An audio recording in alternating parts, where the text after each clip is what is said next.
right, this next story may sound like something out of, well, a Hollywood thriller. A Saudi inventor has created a killer microchip. It's designed to track terrorists and criminals and, well, you can think of somebody. Not only does it include a GPS device, it also has a lethal dose of cyanide, which can be activated at any time. You get my point? The inventor's bid for a patent has been rejected in Germany. Joining us now this morning to talk about it, Jake Ward, deputy editor of Popular Science. Okay, this is pretty macabre, pretty sinister and nefarious. How exactly would this work? Well, there's a category of technology that involves GPS tracking systems being shrunk down to the size where you could actually implant it surgically. And we've seen a number of applications for this. This is without question the most sinister version of it that I've certainly heard of. You know, and the notion of tracking criminals is not new, but the notion of killing them remotely, I think, is a whole new thing. Yeah, and Germany says, look, we're not going to approve this. That's because for that very purpose. And apparently, in some of the paperwork in applying for the patent, you know, you could track fugitives from justice, terrorists, illegal immigrants, criminals, political opponents, defectors, and Saudi Arabians who don't return home from pilgrimage. Benign as keeping track of your dog, you know, a radio frequency tag implanted in your pet. The vet, you know, finds a stray, scans it, and finds its rightful owner in an instant. Yeah. Do you see an explosion of the use of GPS devices? And obviously a lot of people are concerned about an intrusion of privacy. Absolutely, sure. I mean, I think that there is a trade-off there, and obviously this you know, the inventor who filed for this patent has gone across the line in terms of privacy. Yeah, very much. I've got my little buddies microchipped. Do you really? Yeah. Yeah. I do, just in case they get away, and then you bring them and then you take them to like the checkout counter at the grocery store and you scan them and then they say, I belong to Megyn Kelly. That is very cool, yeah. Our chip has been approved by the FDA as a Class 2 medical device in order to identify high-risk patients in an emergency situation. It's elective, it's voluntary, and it is certainly critical to the evolution of information technology in healthcare. Oh, go ahead. You have one in your arm right now. That's correct. Where is it? It's in the upper right arm. It's a simple injection process, just like getting a shot of penicillin. Is it painful? Not at all. They numb the area slightly. You don't feel it. They put a Band-Aid on it. Within 2 days, you don't even know it's there. And can we, I don't know, did you get a good shot of this, Peter, the chip? I don't know how tight you can get on it, but these are small, and you've got a scanner with you right now. That's correct. Right? This is the passive scanner.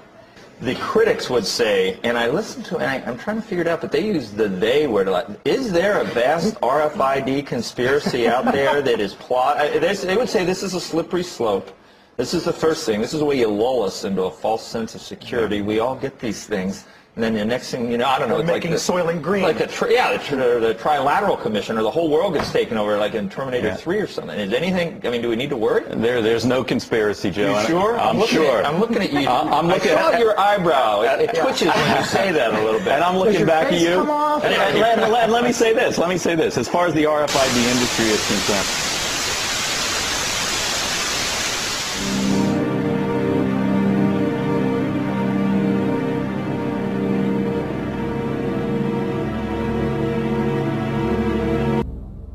It is time to wake up, America.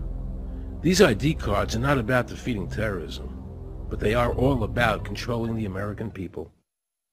I arranged an interview with Catherine Albrecht, a leading authority on the RFID chip. Her book entitled Spy Chips is the definitive book on this subject. I wanted to find out just how dangerous these chips are to our liberties. RFID is a technology that uses tiny computer chips the size of a grain of sand or even smaller, hooked up to miniature antennas to transmit information about items at a distance. Back in 1999, Procter & Gamble, Gillette, and MIT got together to find a way to commercialize this technology and make it small enough, make it efficient enough, and make it low cost enough to, essentially, their dream is to put one of these tiny computer chips on every physical item manufactured on planet Earth. The latest technology for identifying people at the point of sale, for identifying people when they make purchases, is actually the implantable chip that you can actually embed directly into human flesh. It's a tiny glass capsule about the size of a grain of rice. It contains an RFID computer chip with a coiled antenna, and it can transmit information also at a distance. Homeland Security folks, the Department of Defense and others have expressed an interest in being able to more closely monitor the U.S. populace. And one way to do that, of course, would be being able to determine who buys what and where they take those things.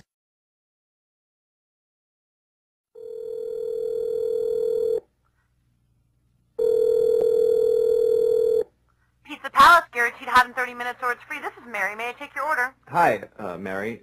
Yes, I'd like to order. Is this Mr. Kelly? Yes?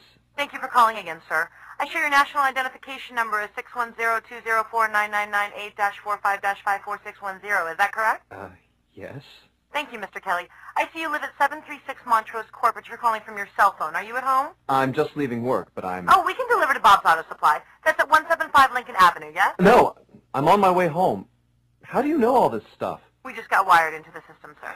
Oh, well, I'd like to order a couple of your double meat special pizzas. Sure thing. There'll be a new $20 charge for those, sir. What do you mean? Sir, the system shows me that your medical records indicate that you have high blood pressure and extremely high cholesterol. Luckily, we have a new agreement with your national health care provider that allows us to sell you double meat pies as long as you agree to waive all future claims of liability. What? Do you agree, sir? You can sign the form when we deliver, but there is a charge for processing. The total is $67 even. $67? Well, that includes the delivery surcharge of $15 to cover the added risk to our driver of traveling through an orange zone. I live in an orange zone? Now you do. Looks like there was another robbery on Montrose yesterday. You could save $48 if you ordered our special Sprout Submarine Combo and picked it up yourself. Comes with tofu sticks. Those are very tasty, sir. Good value, too. But I want double meat. Well, I'm sure you can afford the $67 then. You just bought those tickets to Hawaii. They weren't cheap, eh? Oh, but I see you checked out the budget beach bum at the library last week. Up to you, sir. All right, all right. I'll get the Sprout subs. Good choice, sir. Gotta watch that waist if you're hitting the beach, eh? 42 inches. Wow. Man, I'd say tofu and Sprouts is, like, required. That's how much? Just between you and me, there's a $3 off coupon in this month's Total Men's Fitness magazine. Your wife Betty subscribes to that, right? Anyhow, clip that and it's $19.99 even. Whoa, looks like you maxed out on all your credit cards. Bring cash, okay?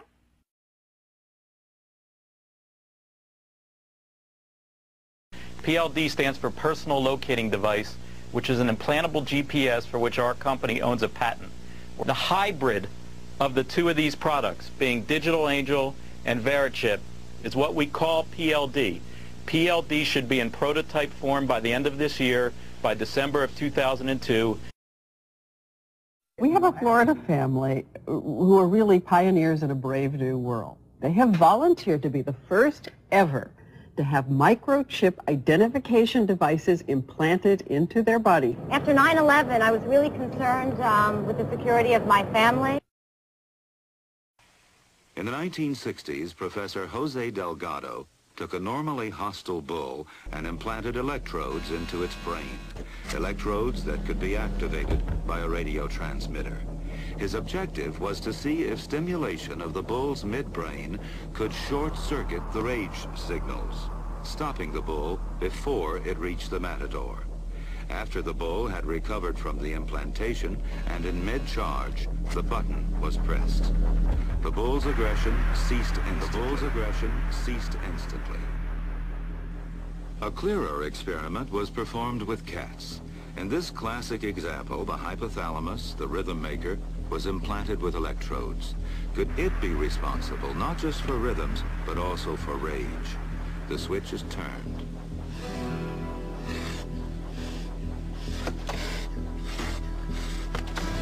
Then the switch is turned off.